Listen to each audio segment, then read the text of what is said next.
प्रभु, आपके इस आलिंगन के पश्चात ये प्रतीत हो रहा है कि जैसे मैं समस्त भाव बंधनों से मुक्त हो गया हूँ। मेरा मन मस्तिष्क, मेरा चित्त एक असीम शांति और अलौकिक आनंद से परिपूर्ण हो गया है प्रभु। यही स्थिति होती है कैवल्य की। हनुमान, हम यहाँ सुग्रीव से भेंट करने आए हैं।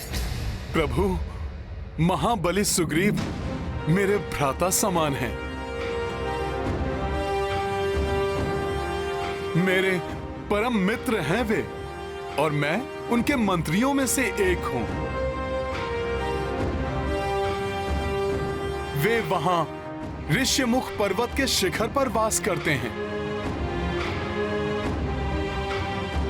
मैं शीघ्र ही आपको वहां पर ले चलता हूं प्रभु। उस पर्वत के शिखर पर? लक्ष्मण, हमें शीघ्र ही उस पर्वत शिखर पर चढ़ना होगा। क्षमा करें प्रभु, ऋष्यमुख पर्वत पर चढ़ाई करना अत्यंत कठिन है। यदि आपको आपत्ति ना हो तो मैं आप दोनों को अपने कंधों पर बिठाकर वहां ले जा सकता हूं। ये कैसे संभव है हनुमान? लक्ष्मण भैया, जिसके साथ प्रभु श्री राम हो, उसके लिए क्या संभव और क्या असंभव। जय श्री राम। आपकी आज्ञा है प्रभु।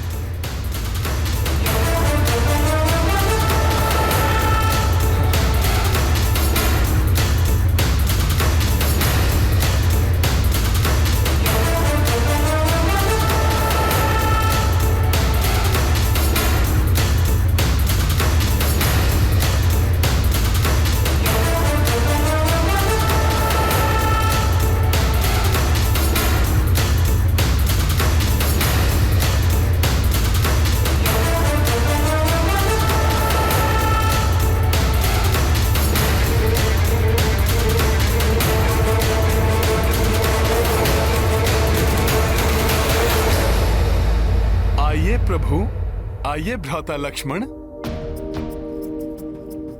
संकोच मत कीजिए। आपकी सेवा करना तो मेरा सौभाग्य होगा। अपने इस सेवक को सेवा का अवसर दीजिए प्रभु। लक्ष्मण,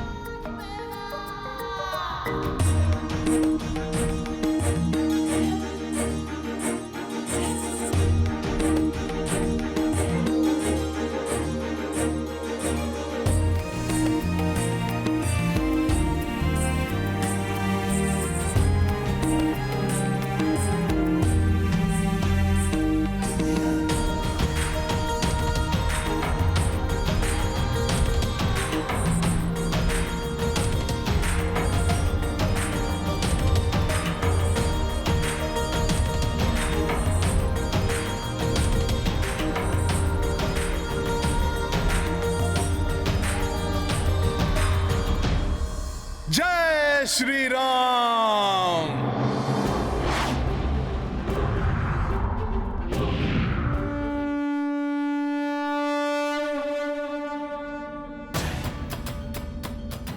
महाराज सुग्रीव, वो देखिए, हनुमान जी आ गए। उनके साथ दो तपस्वी भी हैं।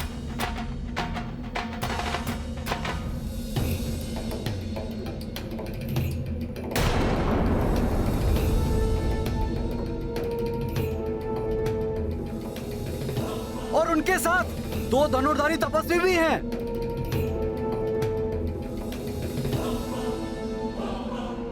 हनुमान इन धनुर्धारियों को यहाँ क्यों ला रहे हैं? न जाने ये मित्र हैं या शत्रु।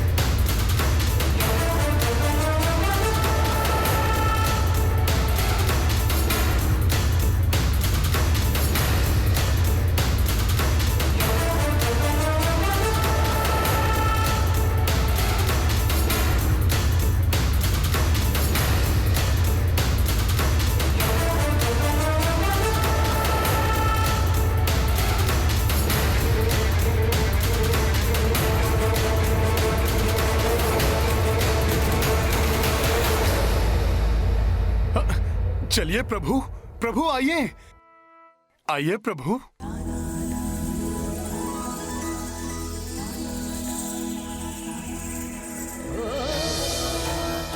भ्राता सुग्रीव,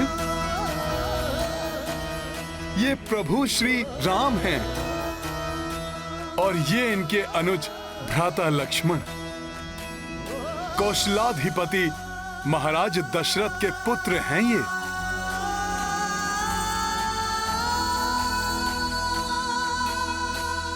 प्रभु श्री राम विशेष रूप से आपसे भेंट करने आए हैं। प्रभु श्री राम, ये महाबली सुग्रीव हैं। प्रणाम मानवराज।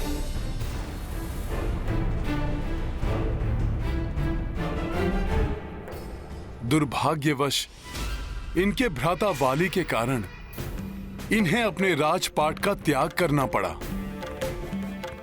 और ऋष्यमुख पर्वत पर शरण लेनी पड़ी।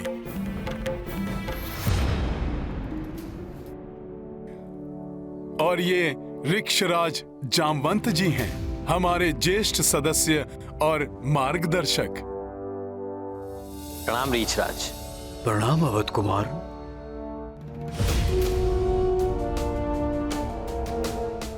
वानरराज सुग्रीव जी, हम यहाँ इसलिए आए हैं कि आप मेरी भार्या सीता को ढूंढने में मेरी सहायता करें। राक्षस राज रावण उन्हें अपहृत करके अपने विमान में कहीं ले गया है। विमान से?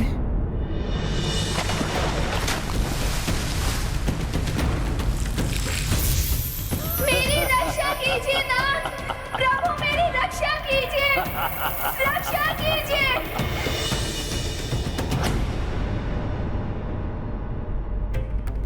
हनुमान को क्या हुआ अकस्मात? कहाँ जा रहे हैं? मुझे आपसे सहायता प्राप्त करने का सुझाव महातपस्विनी माता शबरी ने दिया था। श्री राम, मैं आपकी भार्या को ढूंढने में आपकी सहायता अवश्य करता, किंतु इस समय मैं ऋष्यमुख पर्वत की सीमा से बाहर नहीं जा सकता। इस सीमा को लांघते ही वाली भैया अवश्य मेरा वध कर देंगे। वध कर दूंगा मैं उस पीठ पीछे वार करने वाले कायर भाई सुग्रीव का। वास्तव में वो मेरा भाई नहीं, शत्रु है, मात्र शत्रु।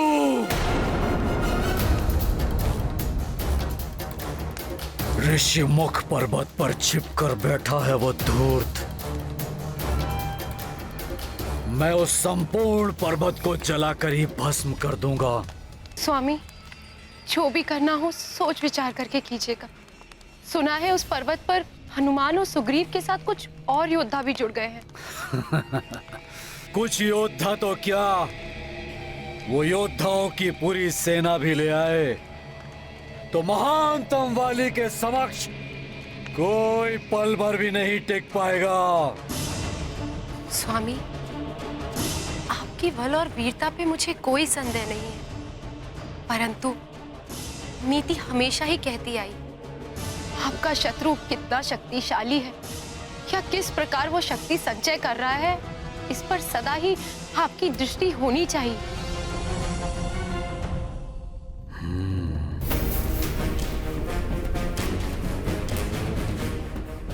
सत्य कह रही हो तुम। मैं शीघ्र ही अपने गुप्तचरों को वहां भेजूंगा। मैं भी तो देखूं किसे बुलाया अपनी सहायता के लिए उस कायर ने। श्री राम, पत्नी विछोह की पीड़ा मैं भली भांति समझ सकता हूँ, क्योंकि मेरी पत्नी को भी बलपूर्वक मुझसे दूर कर दिया गया है। प्रभु, प्रभु श्री राम,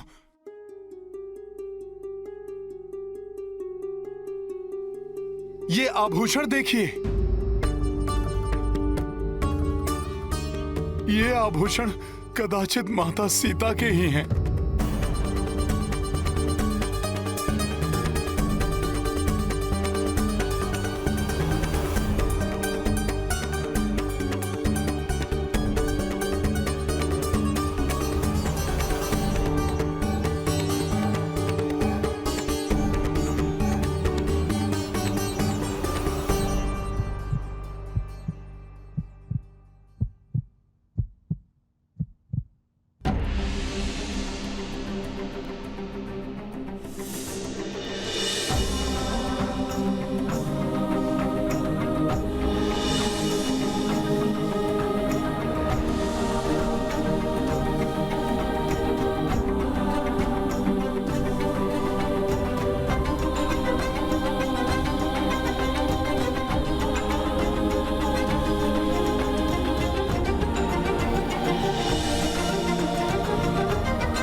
लक्ष्मण भैया, जामवंत जी ने मुझे बताया था कि माता सीता का स्वयंवर बहुत ही भव्य था और विवाह भी बड़ी धूमधाम से हुआ था।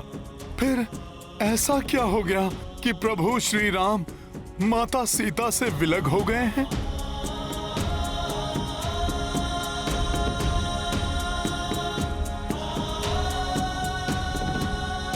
और आप लोगों के तन पे ये राजसी वस्त्र के स्थान पर ये तपस्वी के वस्त्र क्यों? हनुमान जी, हुआ ये कि विवाह के पश्चात हम सब अयोध्या लौट आए।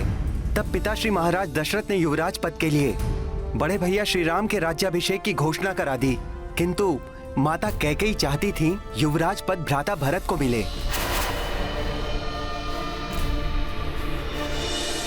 पर ये तो अनुचित है। प्रभु श्री राम तो ज्येष्ठ हैं और भ्राता भरत कनिष्ठ। हाँ, किंतु एक समय पिताश्री ने माता कैकेयी को 2 इच्छित वर कभी भी मांगने का वचन दिया था। उसी वचन का लाभ उठाया माता कैकेयी ने। फिर कौन से 2 वचन मांगे माता कैकेयी ने? भ्राता भरत के लिए सिंहासन और भैया राम के लिए 14 वर्ष का वनवास।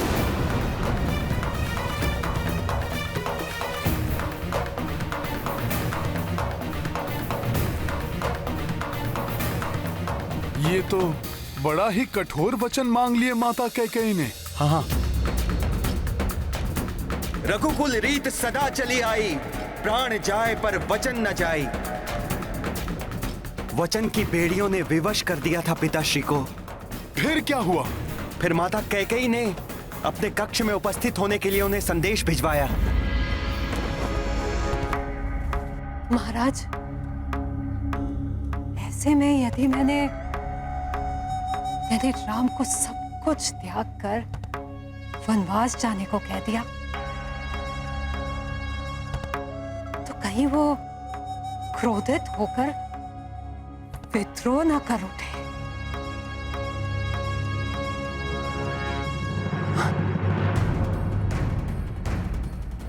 हो सकता है महाराज, हो सकता है कि वो मुझ पर आक्रमण भी कर दे। तब तो तुमने अब तक राम को पहचाना ही नहीं। मैं ये सब कुछ भी नहीं जानती। आपको सतर्क रहना होगा। जब राम आए प्रणाम तब... माता, आपने मुझे बुलवाया?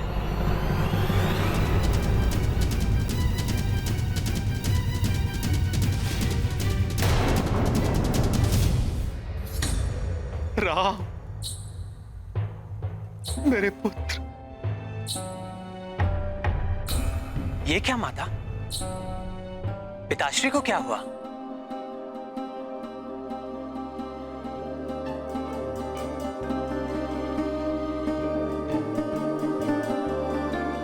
पिताश्री। राम, राम। पिताश्री, आप कुशल तो हैं ना? ये कुशल से है, इनकी चिंता तुम मत करो। राम, मैंने तुम्हें यहाँ किसी विशेष कारण से बुलाया।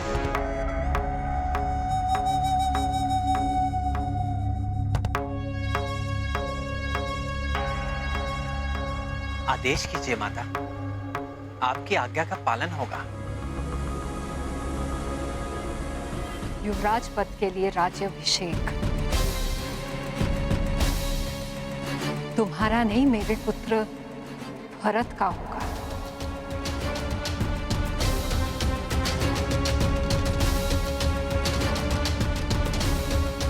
और तुम्हें 14 वर्षों के लिए वन में वास करना होगा।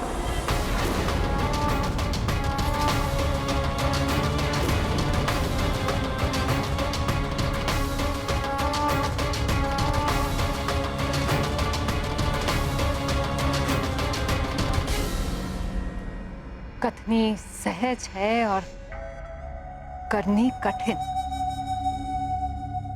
है ना राम?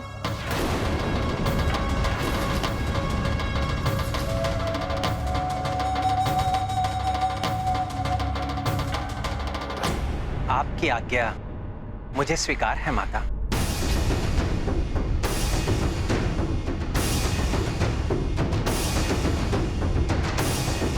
माता की इच्छा मेरे लिए सर्वोपरि है। राम, नहीं।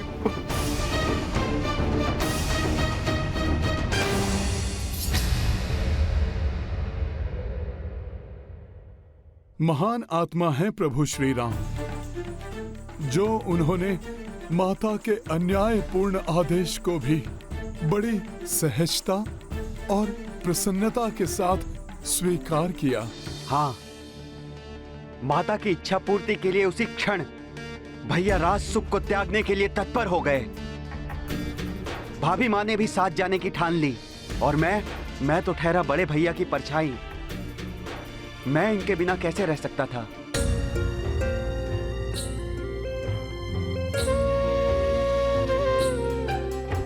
भैया के लिए ये सब स्वीकार करना अत्यंत कठिन था। फिर हम सब अयोध्या से चले गए।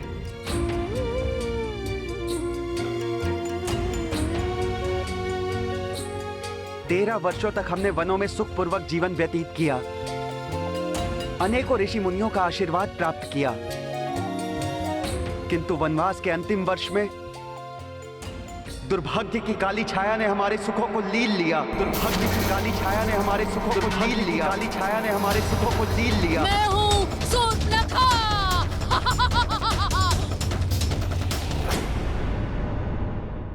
माता पिता की आज्ञा का पालन करना संतान का परम कर्तव्य है।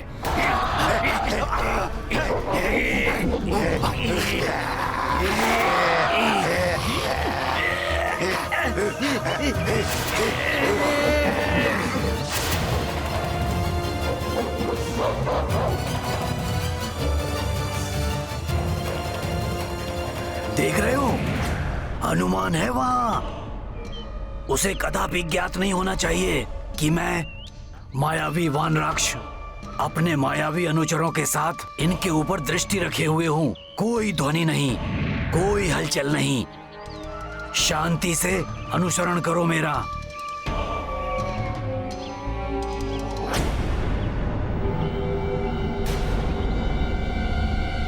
कुछ असामान्य सा हो रहा है यहाँ। फिर क्या हुआ लक्ष्मण भैया? और कौन था जिसके दुर्भाग्य की काली छाया ने मेरे प्रभु श्री राम को घेर लिया? कहीं ये वो तो नहीं जिसने सीता माता का हरण किया था? इसका कारण राक्षसी शूर्पनखा थी। एक बार वन में भैया को देखकर वो उन पर मोहित हो उठी। उसने भैया के समक्ष विवाह का प्रस्ताव रखा। भैया ने मना किया तो मेरे पास आई।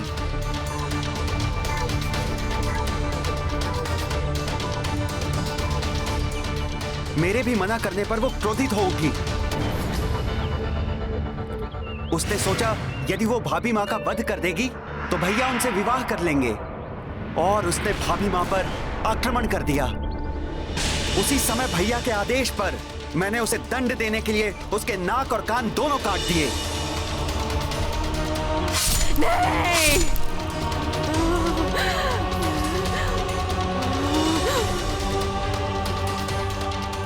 ये सब यहीं समाप्त नहीं हुआ।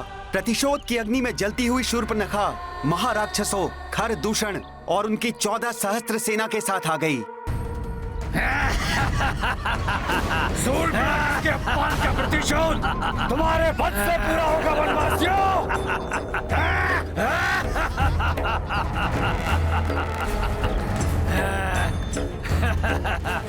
खरदूषण और उनकी 14 सहस्त्र सेना को देखकर भैया श्री राम ने मुझे भाभी माँ की रक्षा के लिए उन्हें लेकर कंदरा में जाने को कहा।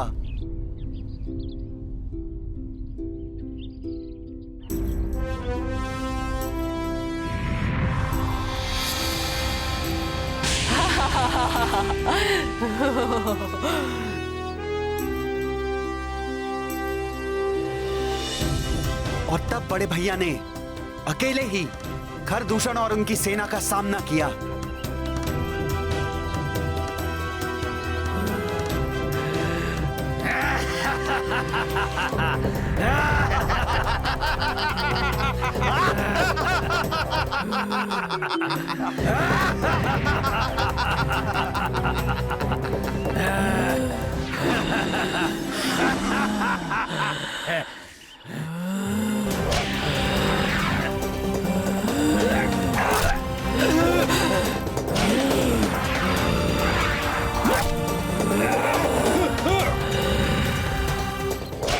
बड़े भैया ने 2 घड़ी से कम समय में ही हर दूषण और उनकी 14 सहस्त्र आसुरी सेना का संहार कर दिया। बड़े भैया के इस पराक्रम को देख भयभीत हुई शूर्पनखा अपने महाबली भ्राता के पास सहायता के लिए जा पहुंची।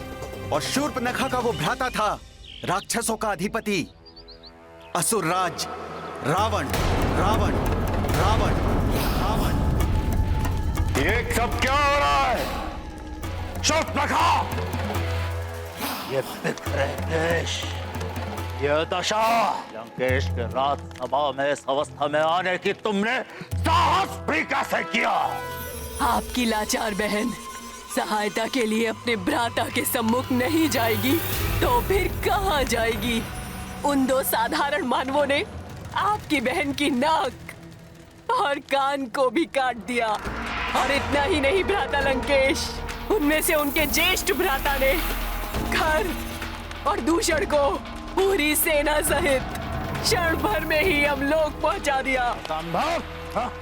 भ्राता रावण तो कुछ सुन ही नहीं रहे, किंतु इस अपमान का प्रतिशोध मुझे हर दशा में उन वनवासियों से लेना है।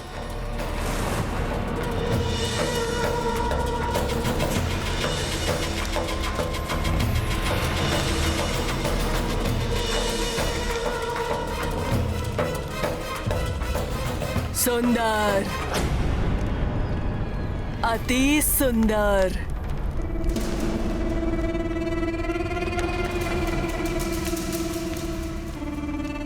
कौन? उसकी पत्नी, जिसके कारण मेरी ये दुर्दशा हुई। पत्नी? हाँ भ्राताश्री, युगों से ऐसी सुंदर स्त्री पृथ्वी पर पहले कभी नहीं जन्मी होगी। ये क्या कह रही हो तुम? मैं सत्य कह रही हूँ भ्राताश्री। सुकुमार तन, खंजर नयन, मृदुल हास्य, मनमत के मन को भी मोह ले, रति लजा जाए, अप्सराएं भी अपना मुंह छुपा ले, ऐसी है उसकी सुंदरता। भ्राताश्री, उसका स्थान उस वन में नहीं, इस लंका में होना चाहिए। लंकाधीश के साथ होना चाहिए। चिंता ना करो बहन, मैं जानता हूं कि मुझे क्या करना है। और फिर रावण की योजना अनुसार उसका मामा मारीची स्वर्ण मृग का वेश धारण करके आया और भाभी मां को अपनी ओर आकर्षित करने में सफल हो गया।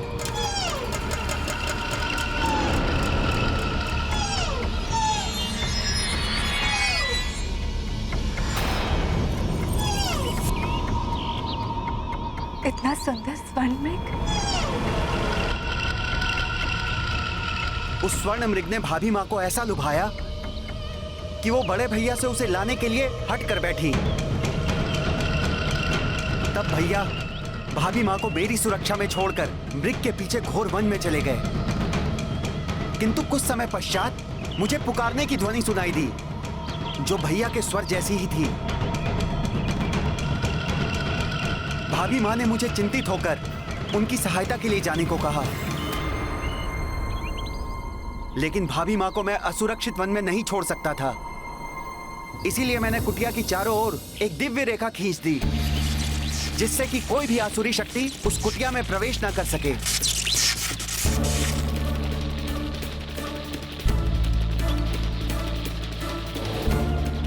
आज्ञा दे माता।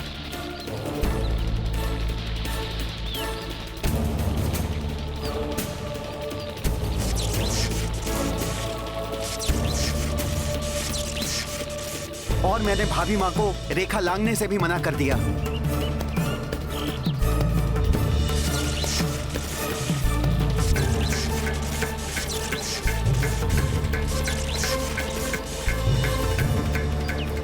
फिर क्या हुआ हुआ लक्ष्मण भैया? मेरे कुटिया से जाते ही योजना अनुसार रावण वहां पहुंच गया। उसने कुटिया में प्रवेश करना चाहा तो मेरी खींची हुई दिव्य रेखा ने उसे रोक दिया।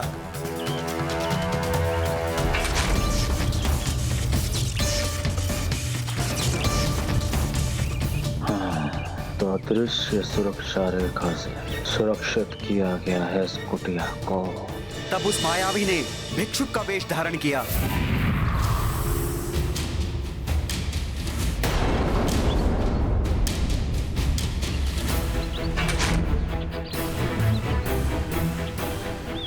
और भिक्षा मांगने का ढोंग करने लगा।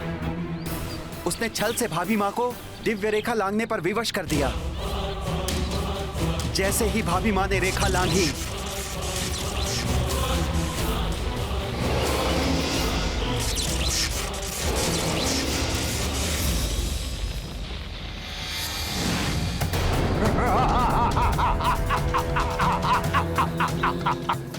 कौन हो तुम?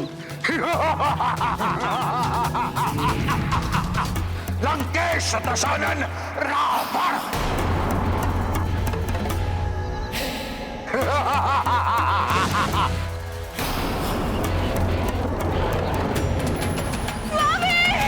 मेरी रक्षा कीजिए नाथ, प्रभु मेरी रक्षा कीजिए, रक्षा कीजिए स्वामी। और भाभी मां को अपहरित करके अपने पुष्पक विमान से ले गया। मेरी रक्षा कीजिए नाथ, प्रभु मेरी रक्षा कीजिए, रक्षा कीजिए।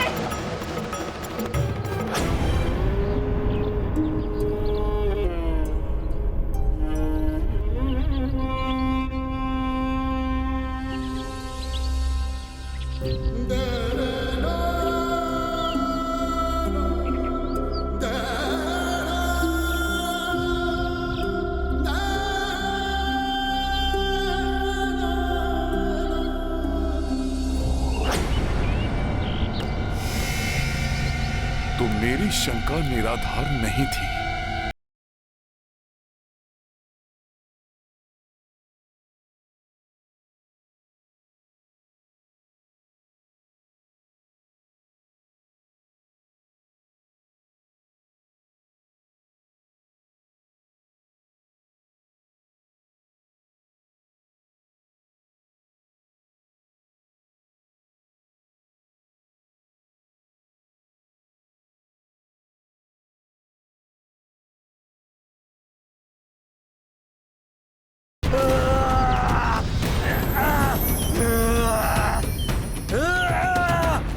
हनुमान, वो किष्किंधा के मायावी गुप्तचर हैं।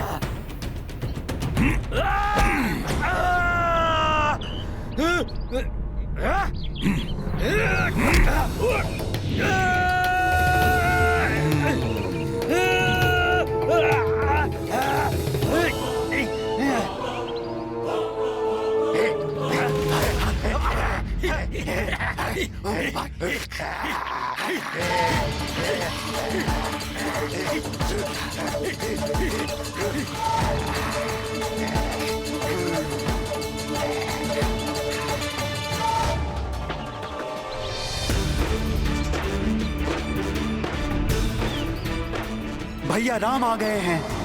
अब किसी और की आवश्यकता नहीं। इस प्रकार बचकर नहीं जा पाओगे तुम सब यहां से।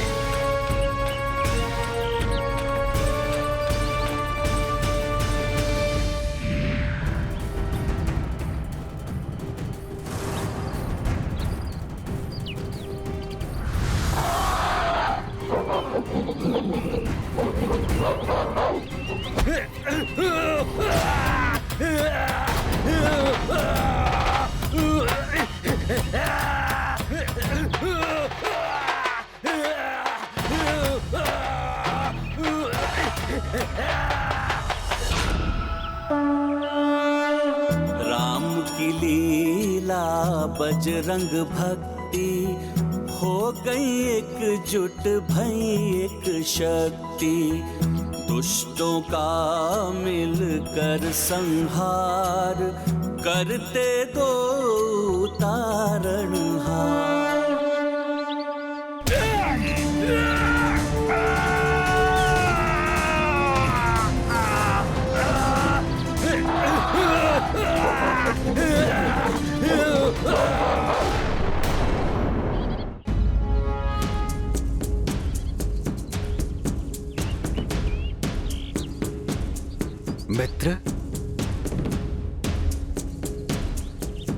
अपनी धनुर्विद्या के अद्भुत कौशल से इन्हें क्षतिग्रस्त करके आपने मुझ पर बहुत बड़ा उपकार किया है।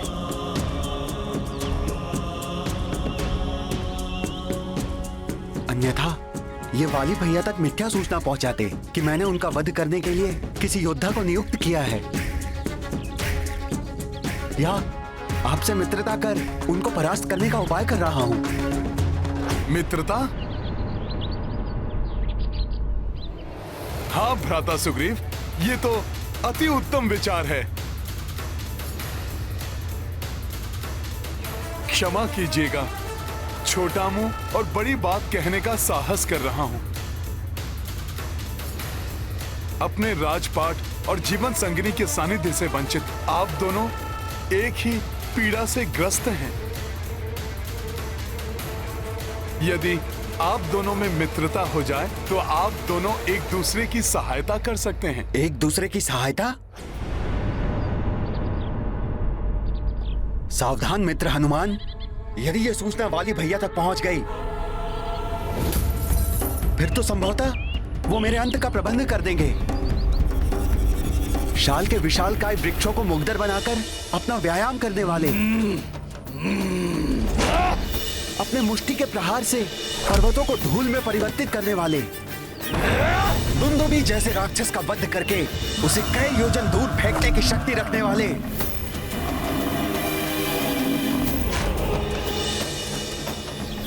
महाबलशाली वाली भैया को परास्त करने में ये दोनों वनवासी राजकुमार मेरी क्या सहायता कर सकते हैं? ये तो स्वयं दूसरे की सहायता की अपेक्षा में भटक रहे हैं। महाराज सुग्रीव, भैया राम की शक्ति एवं क्षमता पे मुझे सर्वथा अनुचित संदेह स्वीकार नहीं। लक्ष्मण,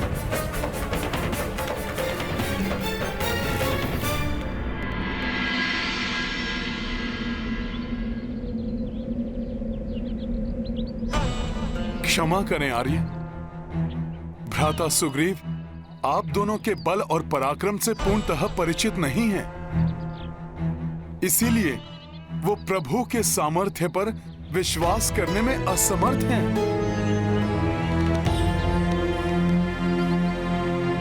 भ्राता सुग्रीव, प्रभु श्री राम कोई साधारण योद्धा नहीं है।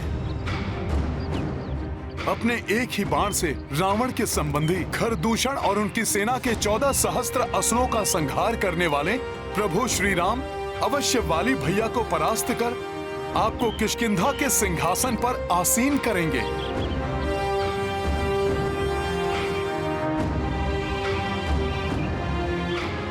उसके पश्चात आप सीता माता को ढूंढने में उनकी सहायता कीजिएगा। हनुमान, श्री राम अवश्य ही प्रवीण योद्धा हैं, किंतु दशानन रावण को सहजता से हराने वाले वाली भैया का वध करना तो दूर, उन्हें युद्ध में पराजित करना भी इनके लिए असंभव है।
समस्त दिशाओं को कंपित करने वाली ये भीषण ध्वनि कहीं किसी बड़े अशुभ का संकेत तो नहीं?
के 7 वृक्षों को एक ही बाण से खंडित कर दिया।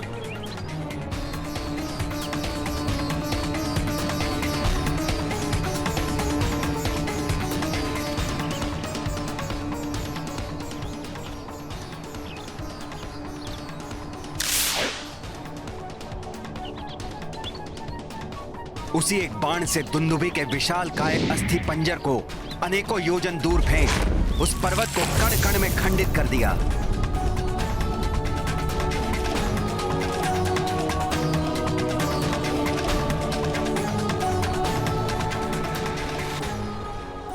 किसी को पूर्णतः जाने बिना उसकी योग्यता पर संदेह करना सर्वथा अनुचित है। राम भक्त महाबली हनुमान को जानना हो तो चैनल को सब्सक्राइब करें और बेल आइकॉन दबाना न भूलें।